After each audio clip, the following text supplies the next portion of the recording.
আপনারা কি জানেন বৌদ্ধ ধর্মগ্রন্থে গৌতম বুদ্ধের শারীরিক গঠন নিয়ে অত্যন্ত চমকপ্রদ কিছু বিবরণ আছে। বলা হয় সাধারণ মানুষের সাথে তার চেহারার বিশাল কিছু তফাৎ ছিল।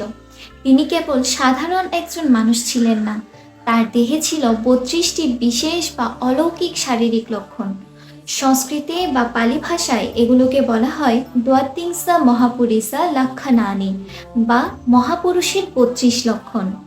আজকের ভিডিওতে আমরা সহজ ভাষায় জানার চেষ্টা করব কি এই ৩২টি লক্ষণ। চলুন শুরু করা যাক।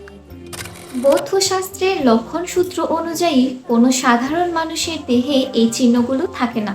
এগুলো থাকে কেবল পরম প্রজ্ঞাবান বুদ্ধ অথবা কোনো সার্বজনীন চক্রবর্তী রাজার দেহে। এই ৩২টি লক্ষণকে আমরা মূলত ৪ থেকে ৫টি ভাগে ভাগ করে দেখতে পারি। প্রথমত, পা ও হাতের গঠন। বুদ্ধের পদতল ছিল একদম সমতল। তার পায়ের তলায় নাকি সুন্দর একটি ধর্মচক্রের চিহ্ন আঁকা থাকত। এছাড়া তার হাত ও পায়ের আঙুলগুলো ছিল সুদীর্ঘ এবং হাঁসের পায়ের মতো পাতলা চামড়া দিয়ে জালবদ্ধ বা যুক্ত। তিনি সোজা হয়ে দাঁড়ালে কোমর না বাঁকিয়েই হাত দিয়ে হাঁটু ছুঁতে পারতেন।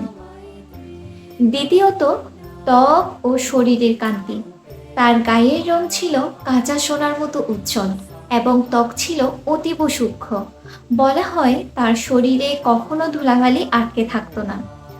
আর তার দেহের প্রতিটি রোমকূপ থেকে একটি করেই লোম উঠত, যা নীলচে কালো রঙের এবং ডান দিকে কোঁকড়ানো।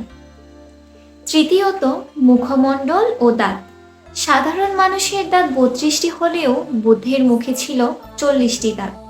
সবগুলো দাঁত ছিল একদম সমান, ফাঁকহীন এবং শুভ্র। তার কণ্ঠস্বর ছিল ভীষণ গম্ভীর ও মধুর।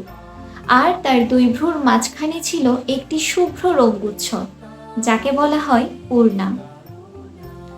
চতুর্থত, মস্তক ও সামগ্রিক রূপ। তার মাথার উপর রাজমুকুটের মতো উঁচু একটি অংশ ছিল, যাকে উষ্ণীষ বলা হয়। এছাড়া তার শরীর ছিল একদম বটবৃক্ষের মতো সুষম অনুপাতের, অর্থাৎ ২ হাত প্রসারিত করলে যে দৈর্ঘ্য হয় তার উচ্চতাও ছিল ঠিক ততখানি। বুদ্ধের এই ৩২টি লক্ষণের কথা শুনে আপনাদের কেমন লাগলো?